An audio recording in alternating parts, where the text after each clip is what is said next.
But it turns out that 8 out of 10 Mexican citizens, according to Pew, actually support the usage of the military against the cartels. So are these fears about Nieto possibly instituting a live and let live with the policy with the cartels? Are those fears that we should have, or is it overblown? To help us answer these issues, I want to bring in Juan Carlos Hidalgo. He is a Latin American analyst at the Cato Institute. Juan Carlos, thank you so much for joining us. Good evening. So I'm sure you have some sense from what we've been talking about here that the big question on everyone's mind right now is, will this new president continue on with the agreement that has been obviously very bloody for the Mexican people, has resulted in a lot of casualties? Does he have a mandate still to continue on with this, or do you think that there could be a release of pressure against the cartels and the institution of what had been in place before, which was a policy whereby if most of the drug trafficking was nonviolent and directed across the border, the Mexican authorities would let it go? How do you see this going forward?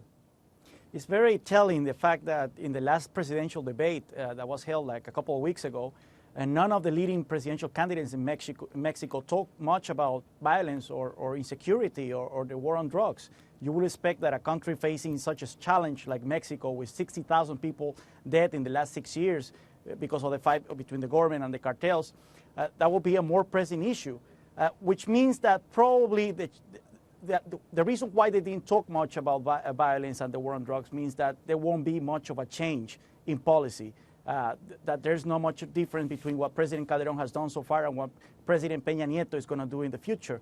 And maybe we'll see a greater emphasis from the government in fighting crime and violence and not necessarily the flow of drugs to the United States. But I think that overall we won't see much of a difference in what we have seen in Mexico in the past few years.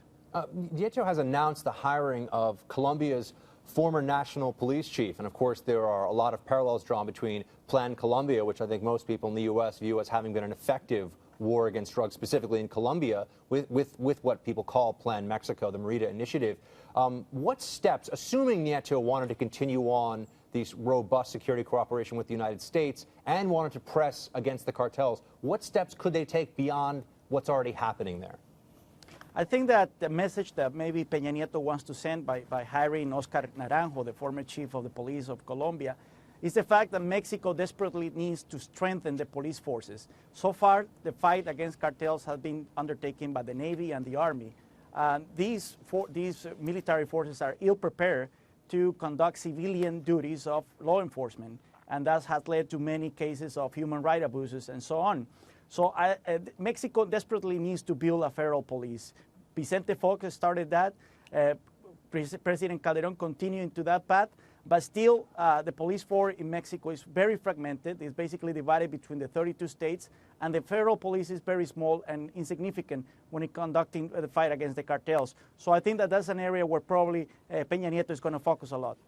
Hey, Juan Carlos, Andrew Wilkow. I have a question.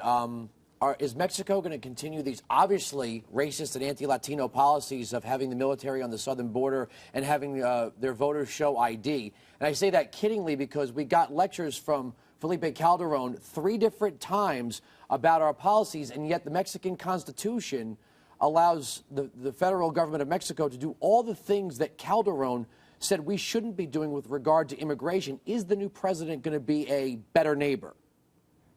Well, it was telling also that in the last debate, Latin America wasn't mentioned much, and less so Central America. Certainly there is a lot of complaints from Central American countries about the abuses that immigrants in their way to the United States suffer in Mexico.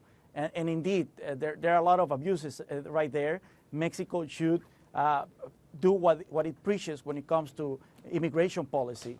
I think that maybe there are some sensibilities in the rise, and I would expect Peña Nieto to have a more open attitude towards immigrants that shown by President Calderon.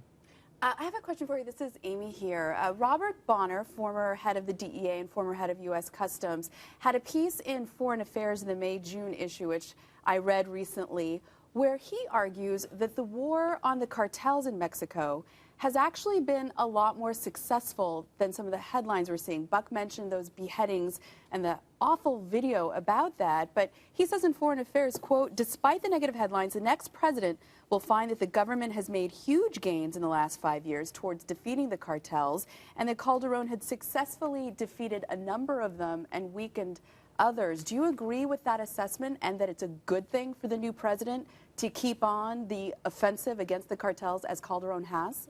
Not at all. I don't agree with that assessment.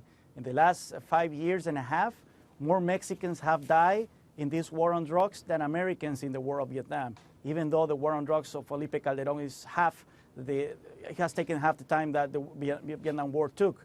The crime rates have doubled in Mexico. Crimes like extortion, kidnappings have exploded in the cities. Mexicans feel as insecure as ever in their houses and in the streets. And if you look at the number of the amount of drugs flowing into the United States, it hasn't decreased whatsoever. And this is even admitted by the own Justice Department, that in the latest drug threat assessment report, they say that the drugs keep flowing into the United States as ever before. So I don't see what are the huge victories that President Calderon has had in this war against the cartels. Well, he argues that the drug cartels had basically infiltrated the Mexican government and corrupted the Mexican government, including the police force, and that Calderon disbanding the police force, reconstituting it as an army, training it from the ground up, was successful, at least in maybe weeding out this official corruption. Has there been any success on that front? Well, maybe when it comes to the small federal police force, you can talk about some successes in building a more professional and clean force. However, as I said before, most of the civilian job done by police corps around Mexico is undertaken by state police forces, and the 32 states have their own police forces. Each municipality has their own police forces, and these are deeply corrupted. And that's why Calderon has had to rely heavily on the army to conduct this war against cartels. And unfortunately, it seems that Peña Nieto is going to continue in that path.